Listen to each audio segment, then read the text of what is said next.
le dernier rempart boo ko fragiliser fi mu yóbbu mais kenn xamu ko. Adama sa gis-gis ci li xew tey est-ce que mun nañ ko tuddee effectivement tension interpouvoir. mais la tension existe entre les deux pouvoirs te li ko andi c'est une déclaration boo xamante ne nag yàgg na boy suñuy nopp parce que quand même le chef de parti Ousmane Sonko ou bien le citoyen Ousmane Sonko musul wekk justice du Sénégal du dëgg parce que ba ñuy nekk opposition amul lu ñu daan doon yekk cette justice là te li mu daan doon yekk seen justice moo tax ñoom ba ñu faloo dañoo def ce qu'on appelle les assises de la justice ba ñu defee seen assises de la justice andi ay conclusions jox président de la République ne li nga xam ne dafa am insuffisance financière mënuñu ko laal mais yeneen yëpp mën nañ ko mën a doxal donc mooy en gros il faut faire des réformes mooy maanaam ñoom la ñu dénkoon réforme bi en commençant par le premier ministre parce que un premier ministre quand même mooy diriger les réformes de la République à travers le ministère de la justice qui porte les réformes de la justice ànd ci ak les magistrats donc moom su amee ku muy mere boppam la war a njëkk mere d'abord en tant que premier ministre de la République du Sénégal bu war a doxal les réformes sur la justice sénégalaise maintenant li waral coow li Fatou il faut ñu wax ko te dee. dund kay. ñu wax ko te dund comme ni nga ko bëggee parce que nag wax dañuy laal yuq bi. Ousmane Sonko dans sa communication a donné des informations beaucoup wax naa la saa yu waxee rek feeñ parce que li mu waxul moo ëpp li mu wax li mu waxul moo gën a kawe que li mu wax Ousmane Sonko nee na dafa bëgg nekk candidat à l'élection présidentielle mooy. kenn mënuma tere nekk candidat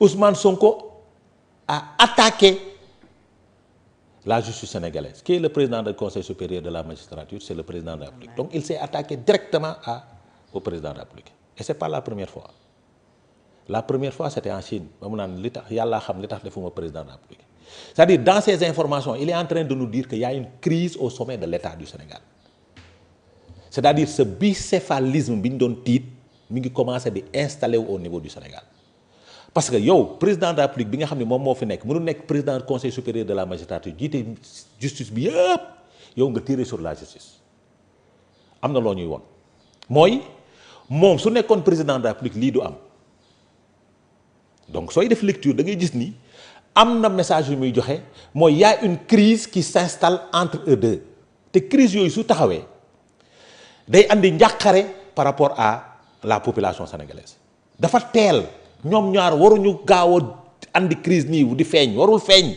cette crise ne doit pas être apparente te malheureusement am na lu mu jàngale lu bari de par son comportement et de par ses déclarations parce que rabat d'arrêt bi rejeté nañ ko am na information mooy man est-ce que dinaa nekk candidat ou pas wax naa ko la dernière fois jugement bi suñ demee ba def ko rek ba acté ko rek c'est parce que ce jugement n'est pas pris en charge par l'amnistie si le jugement était pris en charge par l'amnistie jugement du am si le dossier était pris en charge par l'amnistie jugement du am donc dafa am crainte perdre son éligibilité pour 5 ans parce que aussi sur cette affaire là su perdre son éligibilité 5 ans la war a durer te le dossier a démarré donc 2029 Ousmane Sonko risque de ne pas être candidat à l'élection présidentielle parce que nit su defee recours su nekkee candidat su nit defee recours rek y a problème maintenant du moment où am na lu xew la position du président de la République c'est de se positionner en 2029 et d'être candidat dem na ba ne dama suspendre sama mandat war naa mën a dellu à l'Assemblée nationale cela signifie quoi que dans sa tête war na mën a dellu à l'Assemblée nationale pour devenir quoi parce que Ousmane Sonko du dem Assemblée nationale pour être un député simple dañuy d'accord ci loolu et on a modifié le règlement intérieur de l'Assemblée nationale mais on n'a pas parlé de la suppléance du président de l'Assemblée nationale on n'a pas réglé la question de la suppléance donc dafa nekk loo xamante ni dafa nekk en suspense par rapport il y a un lien entre le nouveau règlement intérieur ak dañuy analyser rek da ngay supposer rek xool acte loolu c'est-à-dire pourquoi pas dafa am ay actes yoo xamante ni dañ ko ciy poser muy wone ni déroulement bi mën na dem nii n'est-ce pas Donc si la question de la suppléance du président de l'Assemblée nationale n'est pas réglée, parce que le président de l'Assemblée nationale est nommé, est élu pour 5 ans. Il est élu pour 5 ans au perchoir. Donc, mën na gis ni am na crise bu ci mën nekk mais ak lu mu mënti doon bu mu ci mënti am rek baaxul pour Sénégal bu ci mënti am mooy situation avec la justice baaxul ci Sénégal une crise une dualité au sommet de l'État baaxul pour le pays moo tax ñoom ñu war a toogaat waxtaanaat parce que dafa am lu xew Sénégal quand la dernière réunion du Conseil supérieur de la magistrature Ousmane Sonko n'était pas là, il était en Chine. Les dernières affectations, il n'était pas là, il était en Chine. Vous le dites. Donc, beaucoup de choses se sont passées derrière lui. À son insu, il n'était pas au Sénégal. Donc, il pousse nit ki mu réfléchir par rapport à ce qui se passe. Mais lu ci mënti xew rek crise au sommet de l'État baaxul. Crise entre les deux pouvoirs baaxul ci réew mi. Beneen mbir dégg naa ñuy layal la situation du magistrat ba ne le premier ministre n'a jamais été demandeur. Oui, il n'a jamais été demandeur parce qu'il n'a pas été initiateur. Mais son conseiller juridique était initiateur. C'est son conseiller juridique qui était l'initiateur de la rencontre entre le PM et l'UMS pour calmer les ardeurs. Fay tension bi. Pour fay tension bi, c'est un excellent conseiller juridique. Parce que ce kilifa su nekkee situation mu def erreur dans une communication bourde communicationnelle dafa am kuy fay tension bi. Il a reçu l'onction du premier ministre. maanaam bañul ndaje bi daal. bañul ndaje bi accepté na ko ba waa ji doxal. Aujourd'hui ce que la presse a titré c'est vrai c'est une main tendue du premier ministre parce que quand le premier ministre accepte la proposition de son conseil juridique, c'est parce qu'il est partant pour la rencontre. Il est partant pour la rencontre. Aujourd'hui, UMS bagne, parce que UMS sous bagné, parce qu'il y a une démarcation au niveau de l'UMS. Certains étaient pour, d'autres n'étaient pas d'accord par rapport à sa déclaration. Sous UMS bagné, c'est parce qu'ils ont dit non au Premier ministre. Lolo tamit day gëna xóotal tension.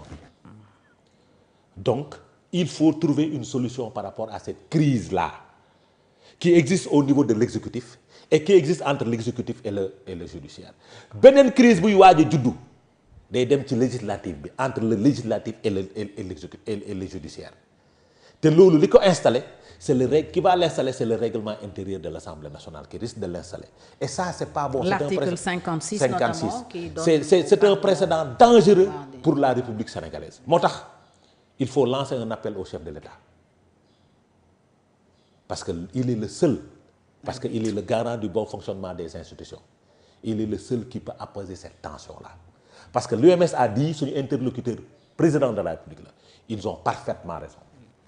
C'est lui qui doit recevoir l'UMS, parler avec lui, arrondir les angles, avec eux, arrondir les angles et parler avec son premier ministre. Parce que aussi, ak lu mu mënti demee, celui qui doit rendre compte ici dans la République sénégalaise, pour l'instant, ce n'est pas un duo, ce n'est pas un couple, ce n'est pas un tandem. C'est le président de la République, Bassirou Diomaye Diakhar Faye, qui rendra compte en 2029. Et pour me rendre compte, il faut qu'il accepte de dire la vérité et de retenir son premier ministre. Ce qu'on a fait, musiba am. Donc, parce que ces crises-là, si demain une forme, c'est un précédent dangereux pour la République parce que réew mi nga xam ni justice bi wegguñu exécutif bi c'est un problème. réew mi nga xam ni am na crise am na tension bu war a exister entre l'exécutif et le législatif am na problème. Donc ces trois pouvoirs-là doivent continuer à travailler en symbiose moo gën ñuy am crise suñu amee crise rek baaxul pour réew mi. Très bien Amadou, depuis 2021 pratiquement ñi ngi waxu crise dans la justice, manipulation, instrumentalisation, politisation. Ousmane Sonko njiital Pastef ràññeeku woon lool ci ñi ko doon ŋàññ tey lan lay tekki ñoom ñu yegsi au pouvoir un an après surtout la tenue des assises de la justice ñuy poser waat les mêmes problèmes. Non xam nga Adama moom il a été beaucoup plus profond dans ses analyses mais li ma jàpp mooy am na